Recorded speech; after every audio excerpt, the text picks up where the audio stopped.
नमस्कार साथियों। Scale up government exams prep YouTube platform में आपका हार्दिक स्वागत है। Welcome to daily news analysis of 17th January 2026। तो चलिए शुरू करते हैं। So let's start with the first news update. The government of India to introduce seed act 2026, जिसको सीड्स बिल भी कहा जाता है, also called as seeds bill, during the budget session of parliament in early 2026। तो basically खबर ये है कि भारत सरकार अभी जो upcoming budget session of parliament होगा 2026 में, in that session the government of India will introduce seed act 2026। इसको हम सीड्स बिल के नाम से भी जानते हैं। तो let us try to understand the seed act 2026, what it is, how it is different from the existing act. तो let us analyze seed act 2026, जो आपके लिए बहुत ज़्यादा इंपॉर्टेंट है एग्जाम पॉइंट ऑफ व्यू से। तो अगर मैं सीड एक्ट 2026 की बात करूं, it will replace the outdated seeds act of 1966। तो seed act 2026 will replace the existing seeds act of 1966। अब डेफिनेटली ये बहुत पुराना एक्ट है 1966 का, तो ये आउटडेटेड एक्ट है। अगर मैं इसके शॉर्टकमिंग्स की बात करूं, so it does not mandate seeds act of 1966, it does not mandate compulsory registration for seed varieties or dealers।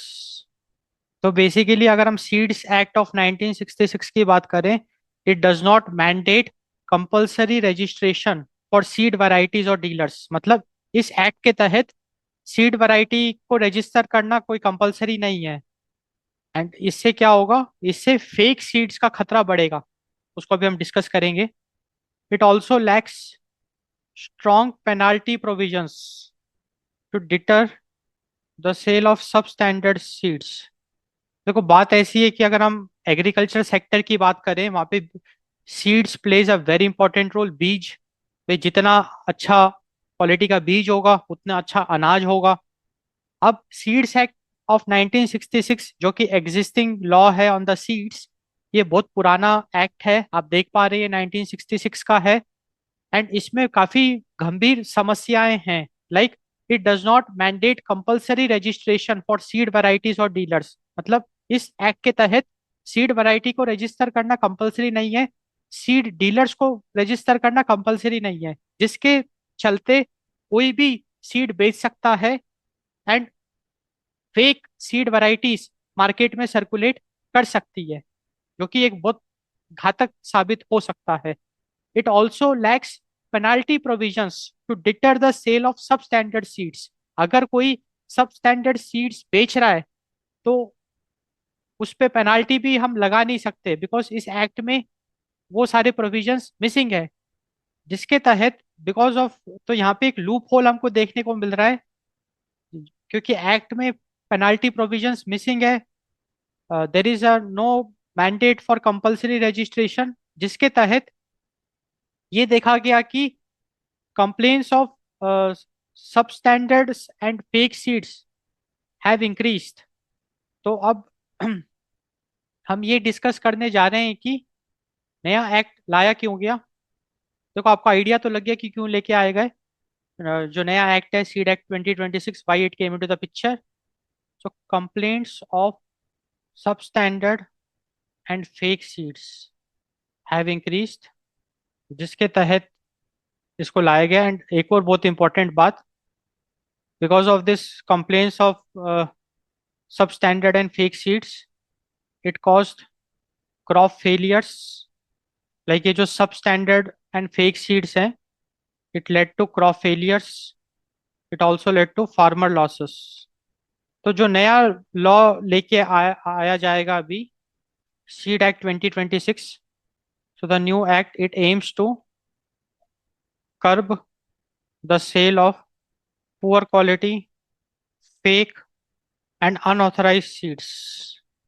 The new act So the new act aims to curb the sale of poor quality seeds, fake seeds, and unauthorized seeds. The new act aims to ensure high quality certified seeds for farmers, and it also aims to promote full traceability, allowing farmers to know the source and supplier of seeds. तो definitely जो नया act है वो पुराने act के short Cummings को दूर करेगा. तो the new act seed act of 2026. तो देखो बेसिकली खबर ये है कि गवर्नमेंट ऑफ इंडिया 2026 का जो बजट सेशन ऑफ पार्लियामेंट होगा वहां पे सीड एक्ट 2026 पास करेगा. एंड मतलब वो इंट्रोड्यूस करेगा, फिर वो भाई पास होना तो it will depend on the will of the MPs, but the intent is to replace the outdated Seeds Act of 1966, जिसमें बहुत सारी कमियां हैं एंड बहुत सारे सब स्टैंडर्ड एंड फेक सीड्स के कंप्लेंट भी हमको देखने को मिले, जिसकी वजह से crop failures and farmer losses बहुत ज्यादा बड़ी मात्रा में देखने को मिले. इसके चलते इतना बड़ा कदम उठाने का फैसला लिया गया. एंड जो नया सीड एक्ट ऑफ 2026 है, it aims to curb the sale of poor quality seeds, fake seeds and unauthorised seeds. It is aimed to ensure high quality certified seeds for farmers, and it is aimed to promote full traceability, allowing farmers to know the source and suppliers of seeds. अब इस संदर्भ में एक बहुत important जानकारी आपको पता होनी चाहिए. Who is the union agriculture minister of India? तो यहाँ पे मैं लिख देता हूँ, agriculture and farmers welfare minister. So he is Shivraj Singh Chauhan. So Shivraj Singh Chauhan is the union agriculture and farmers welfare minister. अब हम बढ़ते हैं अगली खबर की तरफ. The ministry of coal government of India signed coal mine development and production agreements. Coal mine development and production agreements with Damodar Valley Corporation, that is the DVC, for 3 commercial coal blocks.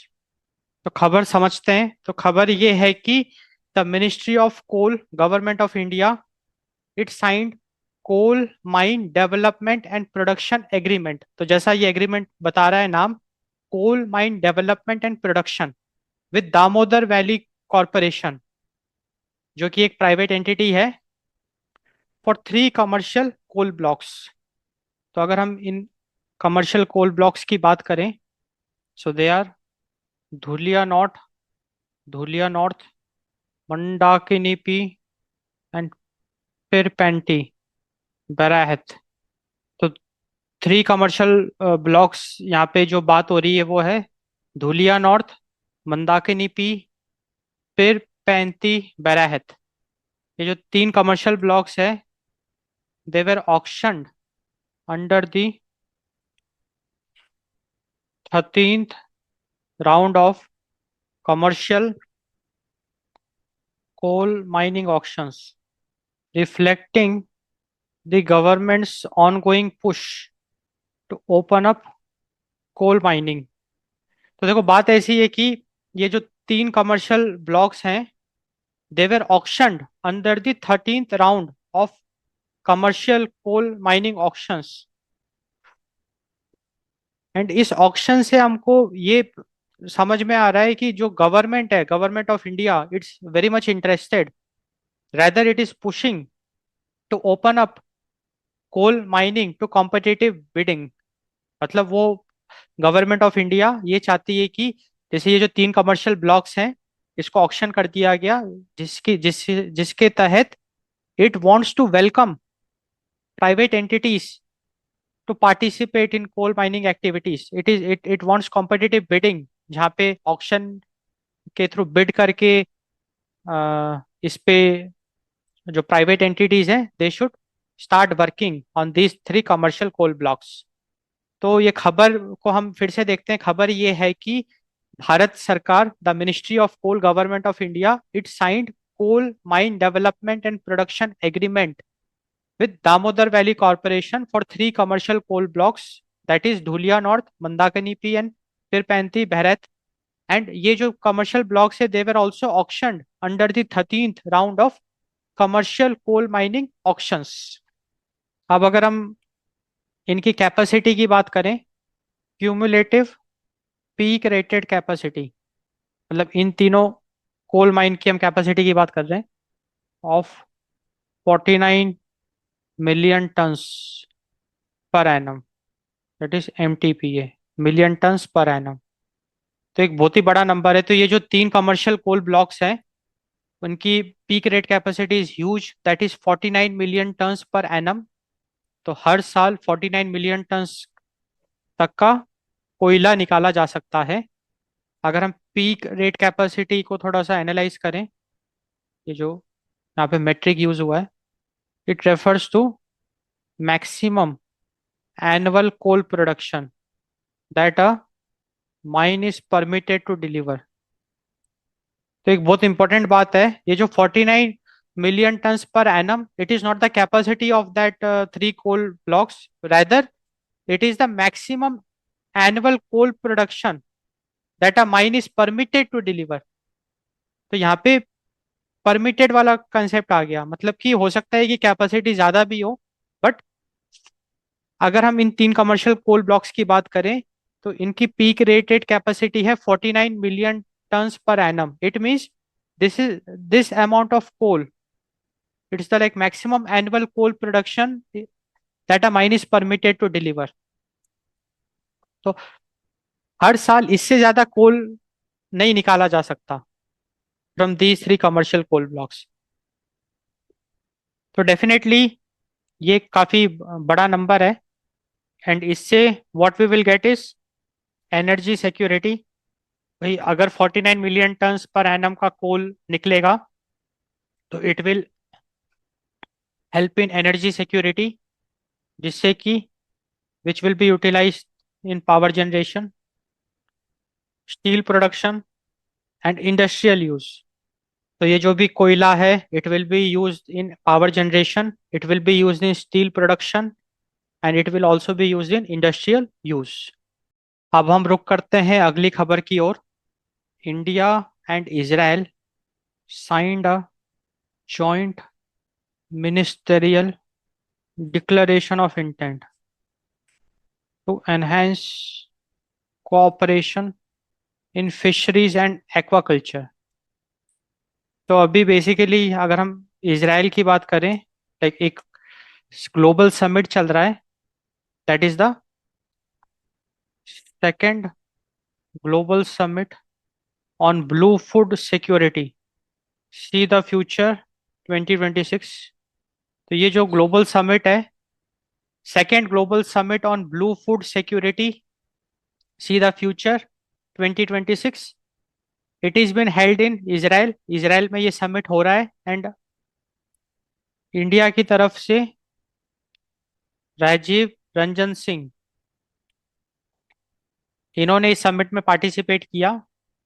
So he is the, अगर हम राजीव रंजन सिंह जी की बात करें, union minister of fisheries, animal husbandry and dairying. तो Rajiv Ranjan Singh, who is the union minister of fisheries, animal husbandry and dairying for India, इन्होंने second global summit on blue food security sea the future 2026 इसमें participate किया। इन्होंने India को represent किया, and he signed a joint ministerial declaration of intent with Israel, and the objective was to enhance cooperation in fisheries and aquaculture. अब साथ ही साथ हम एक और दो तीन और छोटी छोटी न्यूज कवर कर लेते हैं। Australia's Mitchell Starc wins ICC men's player of the month award for the month of December 2025। तो अभी हाल ही में एशेस सीरीज हुई थी जहाँ पे कि मिचेल स्टार्क ने बहुत ही शानदार परफॉर्मेंस करी, एंड उस परफॉर्मेंस के बेसिस पे ऑस्ट्रेलिया मिचेल स्टार्क को ICC men's player of the month award for December 2026 दिया गया। अगली एक खबर की तरफ हम रुख करते हैं। Maria Corina Machado presents her Nobel peace prize medal to US president Donald Trump. तो बेसिकली अगर हम मारिया कोरिना मैचेदो की बात करें, she is a Venezuelan opposition leader and she is also the Nobel Peace Prize medal winner of 2025. तो basically she met with the United States President Donald Trump. अभी हाल ही में आपने खबर देखी होगी कि यूनाइटेड स्टेट्स की जो आर्मी है, लाइक जो जो फोर्सेस हैं, it basically captured and like जो वेनेजुएला के जो प्रेसिडेंट है मडुरो, है ना, उनको बंदी बना के यूएस में लेके आया गया। तो एक्चुअली जो वेनेजुएला का जो प्रेसिडेंट है Maduro, he was under the influence of Russia and China, and पिछले 10 सालों में उसने वेनेजुएला की पूरी इकोनॉमिक को तबाह कर दिया, एंड लोग त्रस्त आ चुके थे अ, उसके लाइक करप्शन अत्याचारों से। एंड इलेक्शंस में भी यह आरोप लगाया गया कि उसने कुछ मिस प्रैक्टिसेस का यूज करके फिर से, क्योंकि काफी सारे लोग उसके विरोध में थे, उसके बावजूद भी he got into power. So that was a like a very big controversy. तो डोनाल्ड ट्रंप का ये जो कदम था, United States President Donald Trump का ये जो कदम था, इससे मैरिया कोरिना मचादो, जो कि वेनेजुएला की ऑपोजिशन लीडर है, she was very happy with this move, and she was so happy that she met with US President Donald Trump on 15th January 2026 at the White House, and there she presented her Nobel like 2025 Nobel Peace Prize medal to him। एक और हम छोटी सी खबर की तरफ रुक कर लेते हैं। Anthropic appoints Irina Ghosh as managing director for India. तो Irina Ghosh became the managing director for India for the company Anthropic. अभी एंथ्रोपिक क्या चीज है? It is United States based AI safety and research company. तो Irina Ghosh became the managing director for the Indian division of Anthropic company, which is a US based AI safety and research company। अब हम अगली खबर की तरफ रुक करते हैं। The World bank approved a United states dollar 286 million loan to support the West Bengal health system reform program operation। तो वर्ल्ड बैंक अप्रूव्ड अ United states dollar 286 million loan. तो ये एक बहुत बड़ी अमाउंट है। इट इज लाइक, अगर हम rupees में देखें तो this amount is about Indian rupees 2350 crore.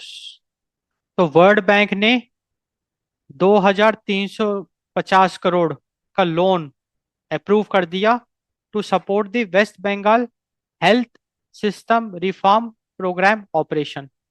अब अगर मैं प्राइम ऑब्जेक्टिव्स की बात करूं ऑफ दिस लोन, भाई इतना बड़ा लोन अगर दिया है तो कुछ बड़ा ऑब्जेक्टिव ये ऑपरेशन प्रोग्राम फुलफिल कर रहा होगा। The West Bengal health system reform programme operation, इसको समझते हैं what it is. What is the West Bengal health system reform programme operation? तो अगर मैं इस ऑपरेशन की बात करूं, it aims to enhance access to quality healthcare for more than 90 million people in West Bengal। तो ये जो West Bengal health system reform programme operation है, it is aimed to enhance access to quality health care. तो इसका main objective क्या है, main goal क्या है, मेन एम क्या है? Access to quality health care for more than 90 million, like 9 crore people in West Bengal, around 9 crore people in West Bengal. So access to quality healthcare for more than 90 million people. The loan will also fund digital tracking of non-communicable diseases, which are also called as NCDs, non-communicable disease. So the loan will also fund digital tracking of non-communicable diseases such as hypertension, diabetes for people aged 30 and above. तो अगर हम non communicable disease की बात करें तो we have hypertension, we have diabetes. ये जो loan है 2350 करोड़ का जो loan from the World Bank to support the West Bengal health system reform programme operation. तो ये जो ऑपरेशन है, it introduces a patient centric approach, it introduces a patient centric approach. It strengthens health outcome measurement and it increases the climate resilience of healthcare facilities. ये जो operation है, it also support gender based violence services. So gender based violence is GBV, and it also support enhanced access to maternal and adolescent health care. तो ये देखो, ये एक बहुत बड़ा प्रोजेक्ट है, ये जो ऑपरेशन है West Bengal health system reform programme operation. तो देखो, नाम से ही पता चल रहा है कि वेस्ट बंगाल मतलब पूरे वेस्ट बंगाल को ये कवर कर रहा है। एंड वेस्ट बंगाल के हेल्थ सिस्टम को रिफॉर्म करने की ये बात कर रहा है ये प्रोग्राम, जिसको वर्ल्ड बैंक ने 2350 करोड़ इंडियन रुपीस का लोन अप्रूव कर दिया।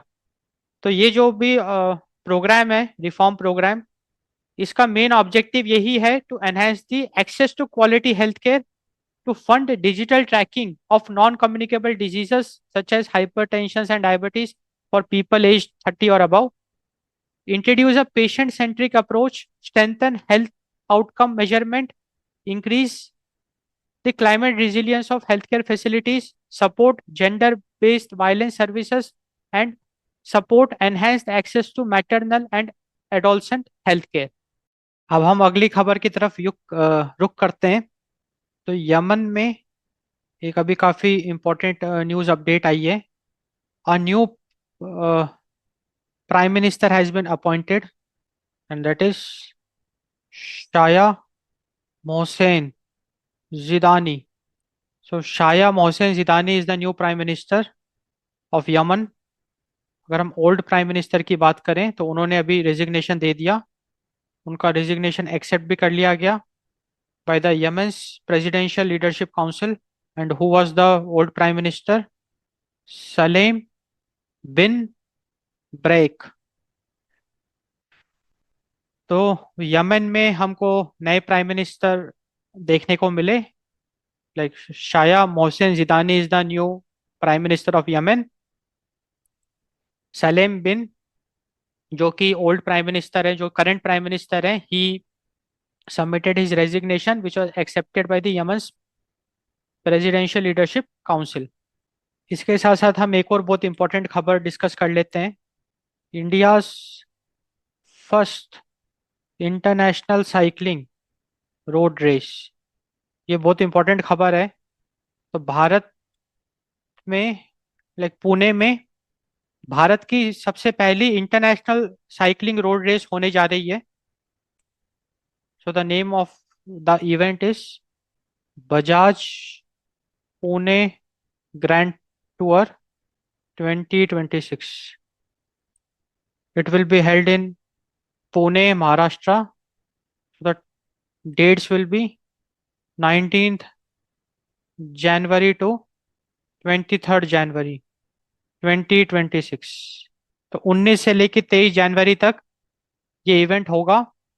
India first international cycling road race Bajaj Pune grand tour 2026, ये पुणे महाराष्ट्र में होगा। बहुत इंपॉर्टेंट ये इवेंट है क्योंकि ये भारत का सबसे पहला इंटरनेशनल साइकिलिंग रोड रेस है। This is also recognised by, ये जो इवेंट है it is recognised by union cyclist international. Mahendra Singh Dhoni जो कि हमारे भारतीय क्रिकेट टीम के पूर्व कप्तान रह चुके हैं, he will be the goodwill ambassador for this event. And ये इतना बड़ा इवेंट होगा जहाँ पे कि 171 riders will be participating in this event। 171 riders from 29 teams across 35 countries। So 35 countries will be participating in this India's first international cycling road race। Bajaj Pune grand tour 2026 Pune Maharashtra में होगा 19 जनवरी से 23 जनवरी 2026। It is recognised by union cyclist international and काफी important ये event होगा India के लिए। तो साथियों फाइनली हम लोगों ने 17 जनवरी 2026 की डेली न्यूज एनालिसिस को कंप्लीट कर लिया। आई होप आपको काफी अच्छे इंसाइट्स मिले होंगे। So do subscribe to our YouTube channel scale up government exams prep platform for more such interesting daily news analysis, daily quizzes, lectures। Thanks for watching. Thanks for your time.